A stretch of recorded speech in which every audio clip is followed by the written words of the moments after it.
Assalamualaikum warahmatullahi wabarakatuh. Kembali lagi dengan saya Ulansari.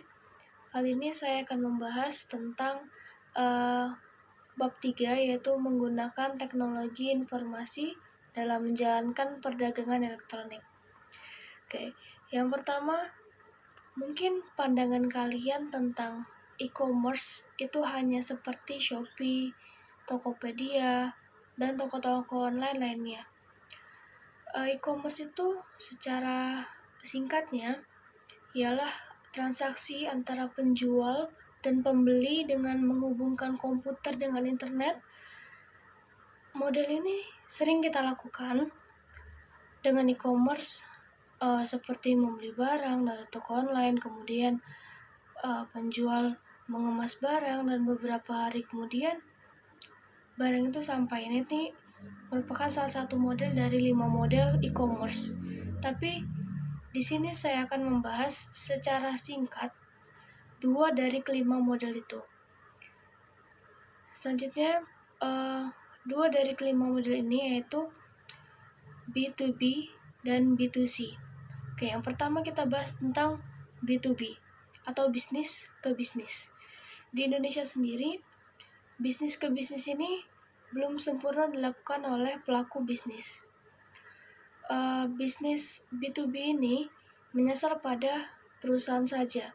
Contohnya, sebuah perusahaan menyediakan solusi untuk mengadakan barang dan jasa untuk institusi pemerintah maupun perusahaan lainnya. Yang kedua, B2C atau bisnis ke konsumen. Mungkin model ini sudah sering digunakan, sudah umum di kalangan kita, di mana merupakan bisnis yang menjual jasa atau produk kepada konsumen yang dilakukan oleh platform online. Seperti misalnya Shopee.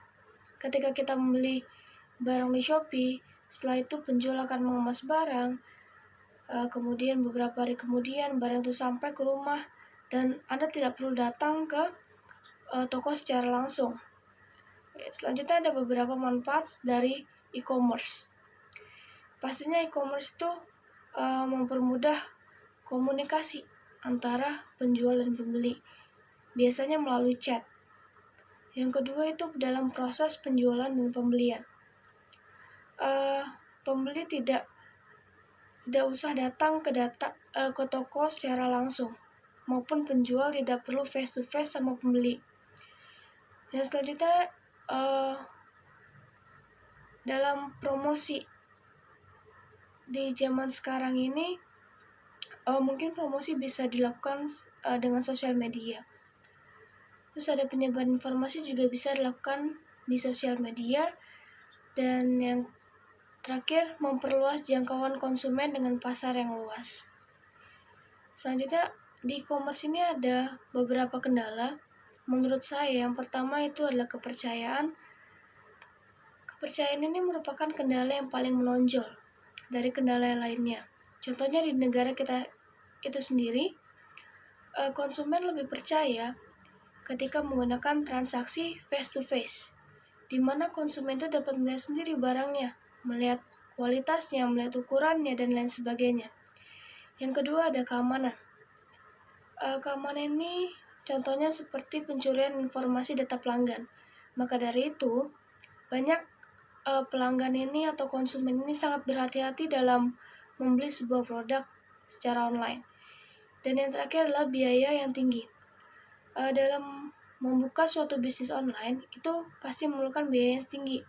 Yang pertama dari menyiapkan kuotanya, menyiapkan pengirimannya dan segala macam.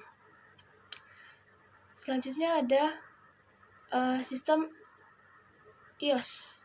Nah, iOS ini terbentuk dari hubungan dengan perusahaan lain, sehingga dapat bekerja sama sebagai unit terkoordinasi. iOS ini memiliki manfaat. Yang pertama, manfaat komparatif dan dalam kekuatan penawaran. Di sini yang pertama kita lihat ada efisiensi internal yang terdiri atas perbaikan dalam operasi perusahaan itu sendiri yang memungkinkan perusahaan itu mengumpulkan dan menganalisa data dengan cepat dan dapat mengambil keputusan dengan cara yang tepat dan cepat. Yang kedua ada efisiensi interorganisasional. Ini merupakan perbaikan yang diperoleh melalui kerjasama yang mengakibatkan perusahaan ini dapat menawarkan produk atau jasa yang lebih banyak. Ada juga manfaat dan fitur-fitur produk yang unik. Nah, yaitu dapat menawarkan produk yang lebih baik lagi, terus dapat menurunkan biaya-biaya yang berhubungan dengan penelitian dan juga meningkatkan biaya perpindahan. Oke. Yang selanjutnya ada electronic data interchange. Pertukaran informasi bisnis pada saat ini umumnya dilakukan dengan cara konvensional, yaitu menggunakan media kertas. Seiring dengan meningkatnya transaksi bisnis suatu perusahaan, tentu akan meningkatkan pula penggunaan kertas. Hal ini menimbulkan banyak masalah seperti keterlambatan dalam pertukaran informasi, kehilangan data, atau juga menambah beban keuangan dalam perusahaan.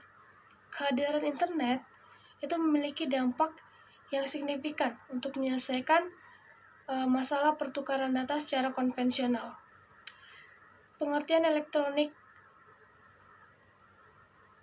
data interchange ini adalah metode untuk saling bertukar data bisnis atau transaksi secara elektronik melalui jaringan komputer. Tujuannya apa? Tujuannya agar membantu para pelaku bisnis untuk mengolah suatu dokumen dengan pihak lain dengan akurat, cepat, efisien, dan bisa melakukan sebaik mungkin. Apabila proses tersebut dilakukan sebaik mungkin, maka akan terjalin komunikasi yang sangat baik antar sesama pelaku kegiatan bisnis. Oke.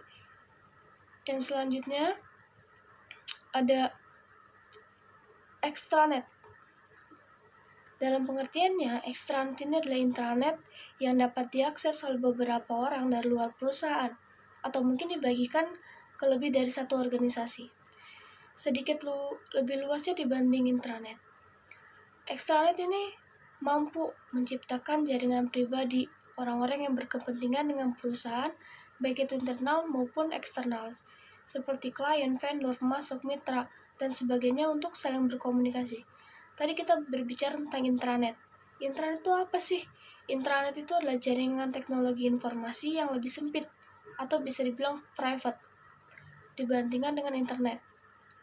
Internet memungkinkan untuk menciptakan ruang kerja digital, perusahaan yang memusatkan setiap orang, dokumen, alat percakapan, dan proyek dalam perusahaannya. Bisa dilihat di dalam PPT itu ada bagian ya.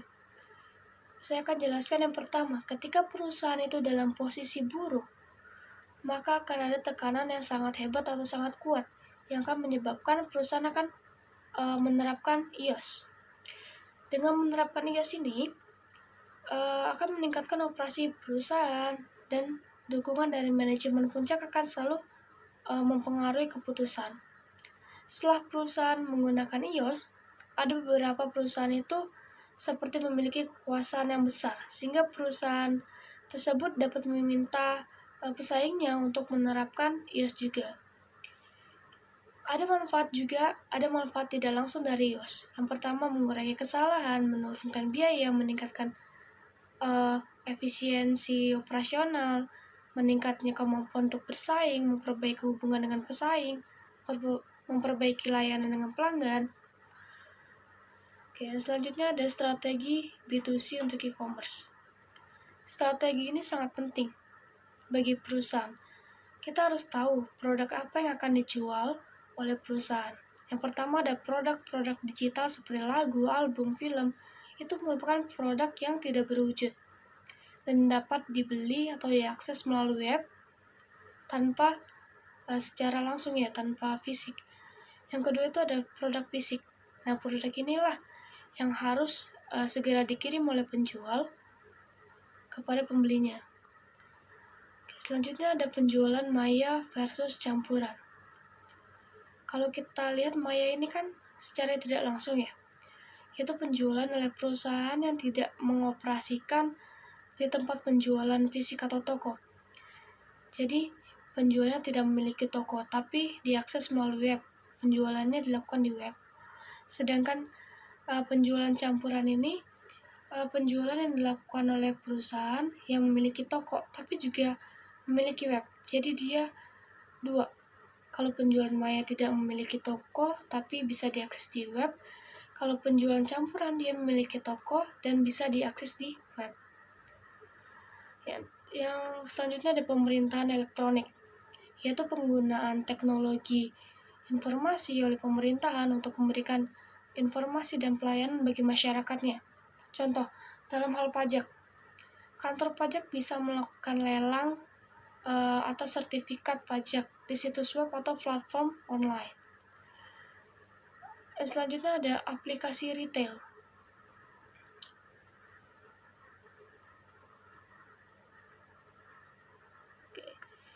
Aplikasi retail ini sebuah program aplikasi untuk manajemen perusahaan yang menggunakan sistem harga bertingkat. Misal pada satu toko itu menjual suatu barang yang mana jika barang itu dibeli dalam bentuk eceran atau satuan, maka harganya berupa harga eceran.